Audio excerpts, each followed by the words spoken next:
AI എന്ന് കേട്ടാലുടൻ ഈ AI കുറിച്ച് കേന്ദ്ര ബജറ്റിൽ ഒരുപാട് പ്രഖ്യാപനങ്ങൾ ഉണ്ടായിരുന്നല്ലോ. AI എന്ന് കേട്ടാലുടൻ ചൂഷണമെന്നും അത് സോഷ്യലിസത്തെ കൊണ്ടുവരുമെന്നും ഒക്കെയാണ് പാർട്ടി സെക്രട്ടറി CPMൻ്റെ പാർട്ടി സെക്രട്ടറി പറയുന്നത്. പക്ഷേ നിങ്ങൾക്ക് വിരുദ്ധ അഭിപ്രായം ഉണ്ട് കേട്ടോ, അതില്ല എന്നല്ല. പക്ഷേ ഈ ധനമന്ത്രി ആകട്ടെ കുറച്ചുകൂടി പ്രായോഗികമായി സംസാരിക്കുകയും AI ഒക്കെ വേണമെന്ന് പറയുകയും ചെയ്യുന്ന ആളാണ്. ഈ പാർട്ടി സെക്രട്ടറിയെ മറികടന്നുകൊണ്ട് പാർട്ടിയുടെ ഒരു മന്ത്രിക്ക് എങ്ങനെയാണ് ഇത്തരം പുതിയ കാല വിഷയങ്ങളിൽ ബജറ്റിൽ പ്രതികരിക്കാനാവുക? ആർട്ടിഫിഷ്യൽ ഇൻ്റലിജൻസിൻ്റെ കാര്യത്തിൽ ഇപ്പം നമ്മൾ എത്ര കണ്ട് പിന്നോട്ടാണ് എന്നുള്ളത് കഴിഞ്ഞ ദിവസം ലോക്സഭയിൽ തന്നെ ബഹുമാനപ്പെട്ട രാഹുൽ ഗാന്ധി പറഞ്ഞിട്ടുണ്ട്.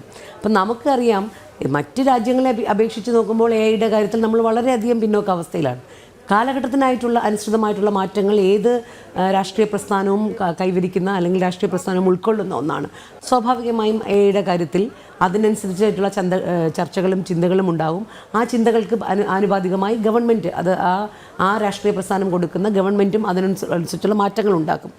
കാരണം നമുക്കറിയാം ആർട്ടിഫിഷ്യൽ ഇൻ്റലിജൻസും അതോടൊപ്പം തന്നെ ഇന്നത്തെ കാലഘട്ടത്തിൽ കമ്പ്യൂട്ടർ കാലഘട്ടത്തിൽ ആ യുഗത്തിൽ ഉണ്ടാകുന്ന പ്രസക്തി അതിനെ ഒട്ടും കുറച്ച് കാണിച്ചുകൊണ്ട് ഒരു പാർട്ടിക്ക് തീരുമാനമെടുക്കാൻ കഴിയുമെന്ന് എനിക്ക് തോന്നുന്നില്ല.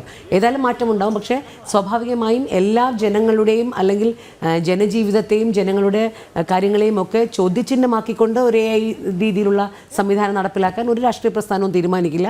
പ്രത്യേകിച്ചും അത് കമ്മ്യൂണിസ്റ്റ് പ്രസ്ഥാനങ്ങൾ ഒട്ടുമേ സ്വീകരിക്കത്തില്ല എന്നുള്ളതുകൊണ്ട് തന്നെ അതിനനുസരിച്ചുള്ള നിലപാടുകൾ സ്വീകരിക്കാൻ ധനമന്ത്രിക്ക് സാധിക്കും. ഇവിടെ സൂചിപ്പിച്ച ഒരുപാട് കാര്യങ്ങളിൽ മറുപടി ഇനിയും പറയാനുണ്ട്. മറ്റൊന്നും കൊണ്ടല്ല, നമ്മുടെ കേരളത്തിൻ്റെ കാലങ്ങൾ ഇവിടെ സൂചിപ്പിച്ചതുപോലെ തന്നെ നിങ്ങൾ കടമെടുപ്പും കടത്തിനെക്കുറിച്ചും ഒക്കെ പറയുമ്പോഴും കിഫ്ബി റോഡുകളെക്കുറിച്ചൊക്കെ പറയുമ്പോഴും കിഫ്ബിയുടെ പ്രവർത്തനങ്ങളെക്കുറിച്ചൊക്കെ പറയുമ്പോഴും 140 MLA-മാർക്കും കേരളത്തിൽ ഒരേപോലെ കിഫ്ബിയുടെ അവകാശങ്ങളും കിഫ്ബിയുടെ ആനുകൂല്യങ്ങളും ലഭിച്ച ഒരു സംസ്ഥാനമാണ്.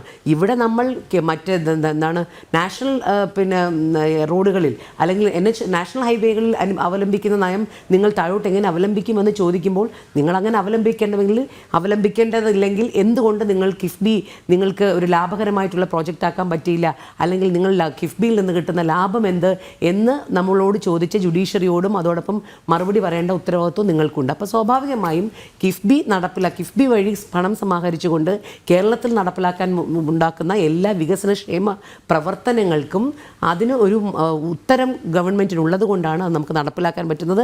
അതൊരിക്കലും കട്ടപ്പുറത്താകുന്ന തരത്തിലുള്ള പ്രവർത്തനമായിരിക്കില്ല എന്നുള്ളത് വരും ദിവസങ്ങളിൽ നമുക്ക് കാണാം. ഇപ്പോൾ ധനമന്ത്രി മന്ത്രിസഭയിൽ അവതരിപ്പിക്കുന്ന ബഡ്ജറ്റിലും നമുക്കത് വളരെ ശുഭാപ്തി വിശ്വാസത്തോടെ ശുഭപ്രതീക്ഷയോടാണ് ജനങ്ങൾ കാണുന്നത്. കാരണം ജനങ്ങളോടൊപ്പം സഞ്ചരിക്കുന്ന ഒരു സർക്കാരാണ് ഈ കേരളം ഭരിക്കുന്നത് എന്നുള്ളത് കൊണ്ട് തന്നെ ജനത്തിന് ഉപകാരപ്രദമായിട്ടുള്ള ഒരുപാട് പ്രഖ്യാപനങ്ങളും അല്ലെങ്കിൽ സാമ്പത്തിക പ്രതിസന്ധികളിൽ നിന്നുകൊണ്ടുള്ള പ്രഖ്യാപനങ്ങൾ ഉണ്ടാകുമെന്ന് നമുക്ക് പൂർണ്ണമായും പ്രതീക്ഷിക്കാം.